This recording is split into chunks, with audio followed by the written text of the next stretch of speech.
colleagues, at the close of this particularly challenging year, I wanted to reach out and send my warmest regards to all our IPA members and candidates in the hope that this message finds you and your loved ones safe and well. This will be the last New Year message I send to you as President of the IPA, and I must say that this final year of our administration has been very different from anything we could have imagined. 2020 was an extremely complex year. We are still going through the COVID-19 pandemic, a health and humanitarian crisis that has brought us face to face with our vulnerability and with our own limits. In this dystopian reality, we are having to live with uncertainty on a daily basis. At the same time, we are witnessing the commitment and creativity of our colleagues who are working tirelessly to help patients deal with the day-to-day impact of this crisis. The experience of being in different degrees of isolation and feeling overwhelmed by fear and death anxieties. As psychoanalysts, we work together with our patients in their uniqueness in facing these emotions in what we can call the psychic crisis of the pandemic. Psychoanalysis is needed today more than ever. We have had to make abrupt changes to build new ways of living and working, away from our loved ones, family, friends, and colleagues. Many of us have managed to move our entire practice online, even with young children. And in the virtual sphere, it has been possible to continue with training analysis, seminars, scientific meetings, and congresses.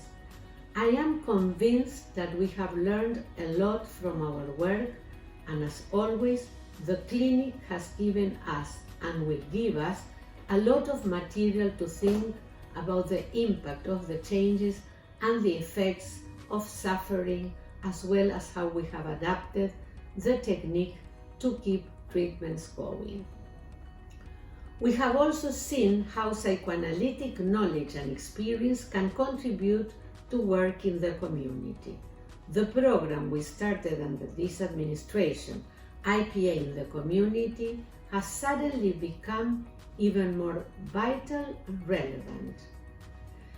I am very proud of the way our IPA constituent organizations and study groups have organized free helplines for entire populations. On this topic, our e-journal, in partnership with EPF, FIPAL, APSA, and NAPSAC, Psychoanalysis Today, published a special edition entitled Psychoanalysis in the Time of Pandemics, featuring responses to the crisis from our IPA colleagues. It is very moving. Since the beginning of the pandemic, we have been working on different initiatives to provide support and resources. We set up the IPA Health Crisis Listserv so that all our members and candidates have a space to share their reflections and the personal and professional challenges they are facing. We created a special area on our website called Coronavirus Stay Connected, with research, articles, and other useful resources in different languages. As part of the special COVID-19 webinar series organized in different languages, we increased the frequency of online seminars and doubled the attendee capacity. We are also organizing special editions of the two IPA podcasts, IPA On the Couch and Beyond the Couch, and IPA Talks on Psychoanalysis. The global humanitarian crisis has also laid bare our vulnerabilities, and this provides opportunities for negative attitudes of various kinds to emerge. Social unrest across the world called us to a long overdue reflection on racism, prejudice, and violence, as well as on our personal, social, and institutional responsibilities.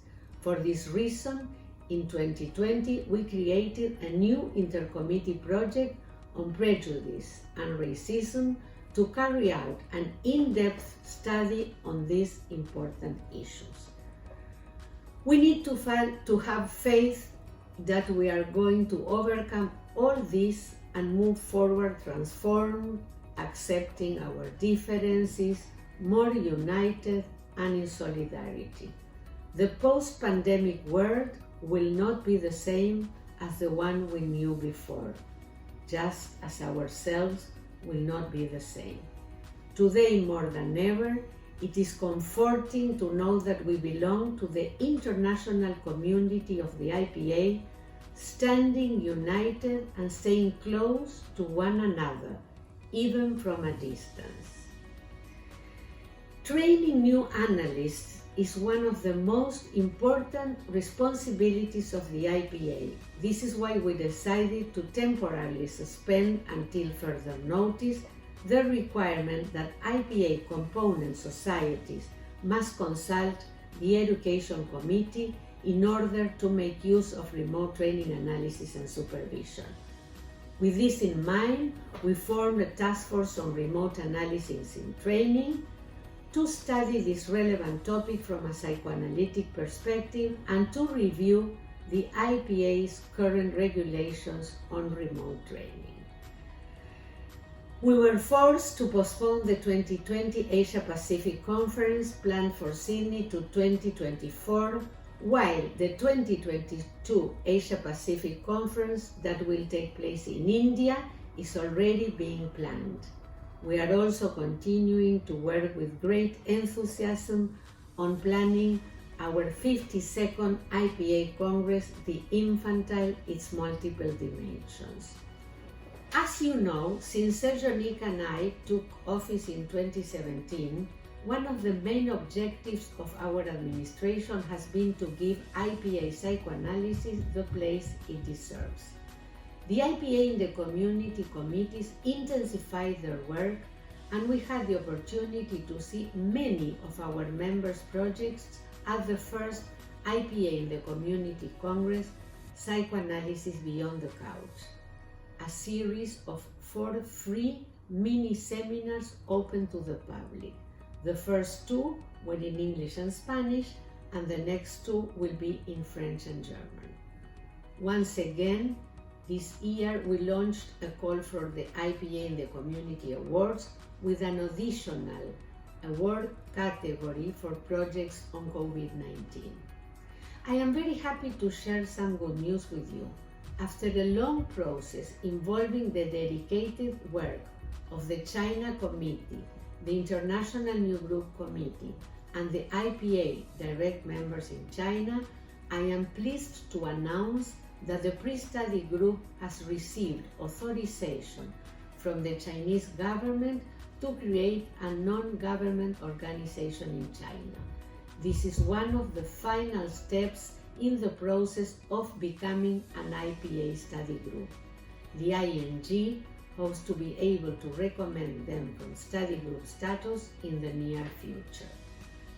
I want to emphasize that we were able to achieve a rapid response to the pandemic crisis thanks to the great effort and joint work of our members and candidates, our committees, our Board of Representatives, and our IPA staff, whose dedication and constant presence are fundamental. This collaborative spirit has contributed to our goal of helping our membership feel closer to the IPA and reinforcing the important role that the psychoanalytic community has in such difficult times. I am deeply grateful to you all. In closing, at this time of year when thoughts turn to new beginnings, 2021 will be especially poignant for Sergio and me, as in July we will hand over the administration to our incoming President and Vice President, Harriet Wolf, and Adriana Prengler.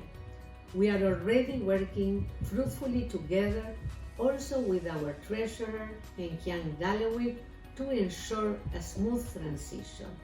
And we are confident we will be leaving the IPA in extremely capable and caring hands.